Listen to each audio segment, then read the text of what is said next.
Well, I'll be back with more news on the other side of the break. Thanks for watching the News Hour, and I'll see you in a few minutes. There's little competition from within the Democratic Party, despite concerns about the popularity of the aging president. As the formalities of the nomination contest begin, does Biden have what it takes for another 4 years? The U.S. election 2024 on Al Jazeera. Groundbreaking films from award-winning filmmakers. Watch, listen, witness on Al Jazeera. I have the right to boycott anyone I want to, and the state has no business getting involved in that. God's chosen to bless us because we protect Israel. I'm going to continue to do on a state level all that I can to support that. A three-part series explores the implications of U.S. anti-boycott laws for freedom of speech and First Amendment rights. I regret not knowing more about the issue when I voted. I'm looking forward for my day in court. Part 2, In Court, on Al Jazeera. I care about how the U.S. engages with the rest of the world. I cover for... Here's the policy. We're really interested in taking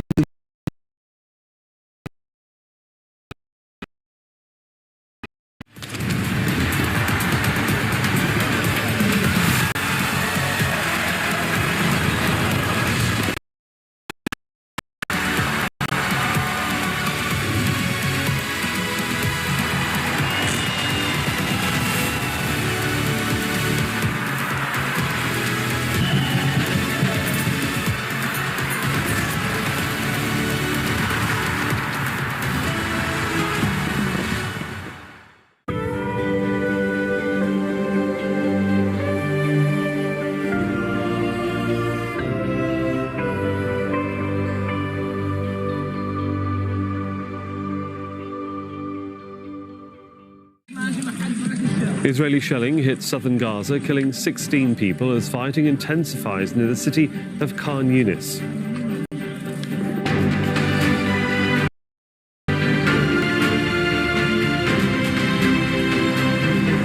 I'm Sahil Rahman, you're watching Al Jazeera, live from Doha. Coming up in the next 30 minutes, desperately needed aid trickles into Gaza's hospitals, where doctors are overwhelmed and thousands of patients are short of medicine. Israeli forces target Palestinian cities across the occupied West Bank. A raid on Tulkrim has been continuing for more than 24 hours. And Pakistan launches airstrikes on targets in Iran as tensions rise between the two countries.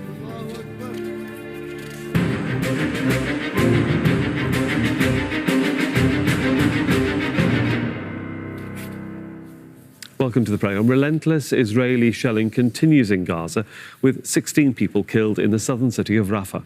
Children are amongst those killed and injured in the attacks. Israeli strikes also hit a house in the eastern part of the city. Israeli strikes have also hit Khan Yunis as fighting between Palestinian groups and the Israeli military continues in its streets. Well, desperately needed medicine and other humanitarian aid has now entered Gaza. It was sent from Qatar hours after a deal was reached between Israel and Hamas to allow the supplies to be distributed. Imran Al-Khan reports. Life-saving aid for Gaza, following a Qatari and French brokered deal between Israel and Hamas. The cargo includes humanitarian essentials for Palestinians, as well as medicine for Israeli captives in the besieged Strip. The United Nations is overseeing the process. Aid has been sporadically trickling in to the 2 million Palestinians besieged by Israel, often through diplomatic channels, nearly never enough. Doctors can't find anything to treat their patients. Now they just use salt. And even salt is $13 per kilogram now. Can you imagine putting salt on people's injuries to disinfect them? We've reached a very critical point. People are dying, and we can't even find painkillers. The UN estimates 93% of the population in Gaza is facing a severe level of hunger, and says pockets of the Strip are already experiencing famine-like conditions.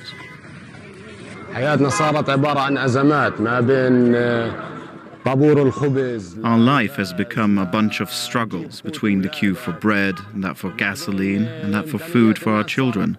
Aside from that, people do not have income anymore that enables them to get their needs. There is no source of income. People who had income before the war, or had a business or a project, have become unemployed now. Disease is spreading rapidly and leaving many in a state of desperation. People have become displaced. People are ripped apart. We didn't think the situation would become like this. While the new aid supplies will provide some relief, the UN warns if the war doesn't stop, more Palestinians will die.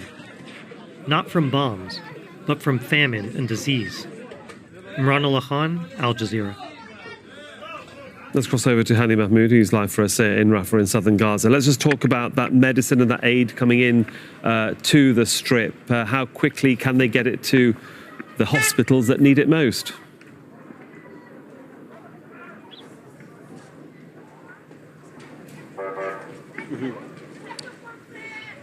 Yes, we're looking at a convoy of medical supplies for much-needed hospitals, largely dysfunctional in the northern part, but here overwhelmed and struggling to provide the necessary medical attention needed for the large number of injuries and those who are in a chronic disease. The deal was welcomed by many Palestinians who thought it might be the beginning of a more and a larger convoy of medical supplies, and the fact that it is brokered by Qatar just put more hope for people here that Qatar will play a vital role in the future in bringing an end to this ongoing war or possible release of Palestinians in Israeli prisons and captives here in the Gaza Strip. But so far, as we documented the entry of at least 10 of these trucks at late hours of yesterday's afternoon into the Gaza Strip.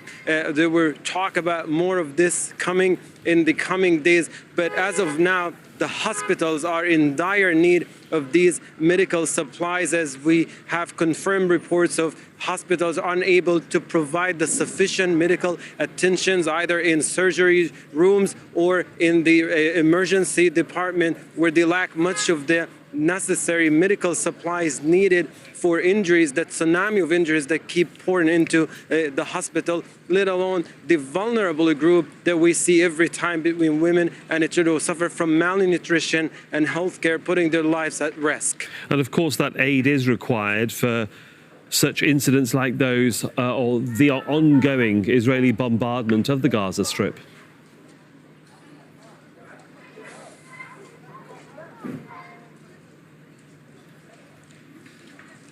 Yes, indeed. The irony, all of this is happening under heavy bombardment by air, by land, and by sea. Just overnight, a residential home in the eastern part of Rafah city, where 3 families were sheltering and where 16 people have been killed. The vast majority are women and children, were reported to the hospital, and multiple other injuries also were reported to Najjar hospital. Now, at this particular time, we're looking at Rafah, a smaller city in comparison to the remaining cities of the Palestinian territory, particularly in the Gaza Strip, but overcrowded with 1.9 million displaced a population here in this small part of the territory. A single missile or a single bomb can kill a large number of people. And that's exactly what we're seeing now in these targeted homes. As they are bombed, a large number of people are killed, including women and children. And the fact that we have a large number of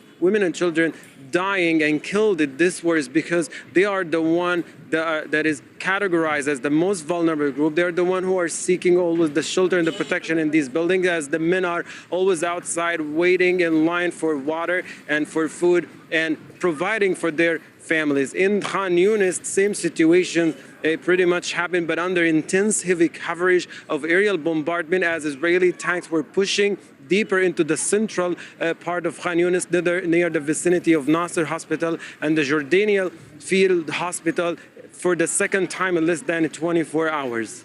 Hani Mahmoud there for us in Rafah. Thank you.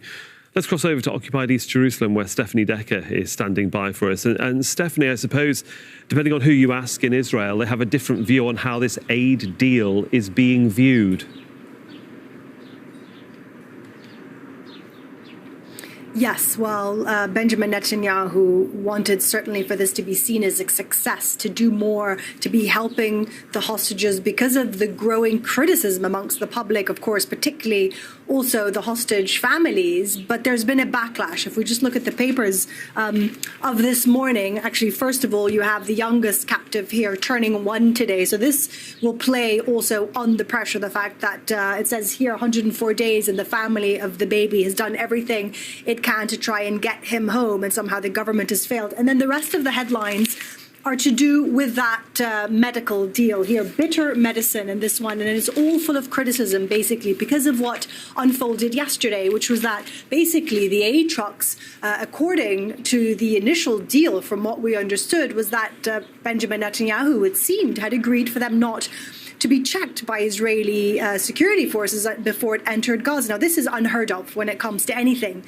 entering the Gaza Strip, certainly under these conditions. And the paper is criticizing Netanyahu, saying he was so quick to announce this deal. In fact, the Prime Minister's office issued a statement around 5 days ago where it said that this deal was really the idea of the Prime Minister, and he gave it to Mossad, the intelligence agency, to go to Qatar, and that a deal had been made. So really taking credit early on. Well, now that's backfired because you had this back and forth, because there was outroar in the security cabinet when they heard from a Hamas official yesterday, Abu Marzouk, that these aid trucks were not to be inspected under this deal. That caused an issue. The trucks were then sent for inspection and sent in. So this is now causing a backlash. One of the headlines also in the paper is saying it shows you the, quote, mess that is the security establishment. And I think you are seeing a sentiment on the ground now from the people, particularly those that are protesting, tens of thousands every weekend, to put more pressure on the government to do more to get the captives home. And what they want is for this government to strike another deal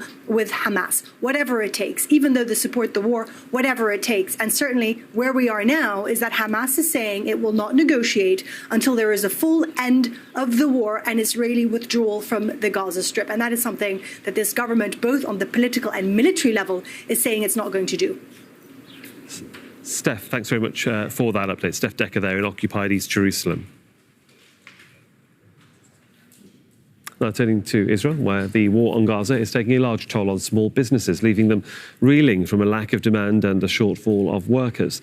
350,000 Israeli army reservists have been mobilized for duty, and tens of thousands of Palestinian workers are blocked from entering Israel. Laura Khan has more from Tel Aviv. Yahya runs a new Mexican restaurant in a trendy street in Tel Aviv. But less than a year after he opened his business, the war on Gaza began. Although the government has promised support to small ventures, he hasn't received anything. The rules that you need to have more than 1 year to see what you work before the previous year, and they give you person, and I don't have 1 year. A lot of small businesses closed already because they didn't have the help and not a lot of work. We have here 3 or 4 restaurants and mini markets that already don't work. As part of a new amended budget, the government has promised money for companies that have run out of funds during the war. A survey by the Central Bureau of Statistics in November found 1 in 3 startup businesses have closed. Those that remain open reported significant losses.